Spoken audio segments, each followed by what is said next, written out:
9. Ja Mineissä lähtövuoro 46 käyden koiraharrastajien Sanna Vartiainen Möröllä, heillä hylätty suoritus pohjalla.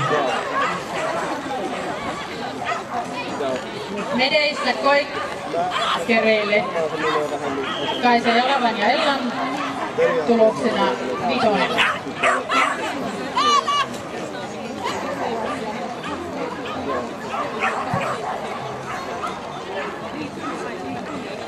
Mineissä Riihimäen Agility ry:n kakkoskoirakolle tulos 4.76, Jyväskylän Agility-tiimin kakkoskoirakolle 5.17. Makseissa äsken Shetti Nuutti ja Anne tekivät West Coast Agility-tiimin porukalle 10 tuloksen ja seuraavaksi lähtövuoroon joukkue 177.